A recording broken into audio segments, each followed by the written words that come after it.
that's the salt and the baking powder. Roanne Thomas MacLean is a wife and mother who enjoys spending time with her family. She's also a recipient of the 2008 Distinguished Researcher Award at the University of Saskatchewan for her body of research, including a study on arm morbidity of women who've undergone breast surgery. Can I scrape some off your spoon, too? As a mother, I can't imagine what it would be like not to be able to pick up my kids or to go outside and toss a frisbee around or rake up some leaves and jump in them. The concern is that women who are experiencing arm morbidity, that is, the limited range of movement in the arm on the side of the breast surgery, cannot carry on many of their usual activities. That includes paid work as well as leisure activities. I also enjoy rug hooking and being able to take some time out from work and from thinking about other things. And so I also can't imagine being unable to do something, especially something that a woman may have pursued for many years and been quite proficient at, and then to no longer have that as an avenue for relaxation or for even some sense of accomplishment at finishing various projects. I think that's very difficult. Move your arm just as far as you feel comfortable back. With support from the Canadian Institutes of Health Research and Canadian Breast Cancer Research Alliance, Thomas MacLean is working with 745 breast cancer survivors to study the impact of breast surgery on arm morbidity. It's the largest study of its kind in the world. Not all women will experience arm problems after breast cancer, but at 2 years after breast cancer, the women in our study, about 50% of them are still experiencing arm problems. So this was quite surprising to us. Thomas MacLean's work revolves around storytelling, a tool she finds to be very powerful in showing the human impact of research. We all have stories to share that are meaningful, that convey something about what it means to be human.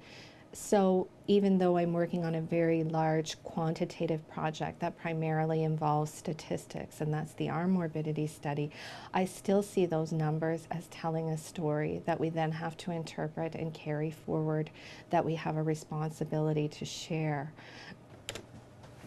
Hi, Carolyn. Thomas MacLean's recent work, called the Visualizing Breast Cancer Study, came about as a result of work she had done with breast cancer survivors.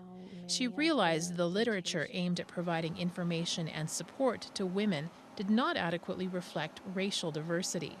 Because we're predominantly a visual culture, we tend to rely on images, and they certainly tell us a lot about our world. So with the Visualizing Breast Cancer Study, we gave Aboriginal women digital cameras, and they took pictures of what the experience of breast cancer meant to them and meant to their families, the people around them. And they then shared those pictures and talked about them. So we got far richer information from that process than we would have if we just sat down and had a conversation. From that experience, many of the Aboriginal women disclosed that cancer treatment and follow-up doesn't include options for traditional Aboriginal healing practices. Thomas MacLean believes the study will help tell the stories of these women to health professionals. I think what we do as academics then is raise some questions for the healthcare system, and that's certainly something that we publish through articles and in conference presentations. So we've been careful to ensure that what we have to say about this study is reaching an audience that might be positioned to make a difference. Thomas MacLean has been an associate professor at the University of Saskatchewan since 2004.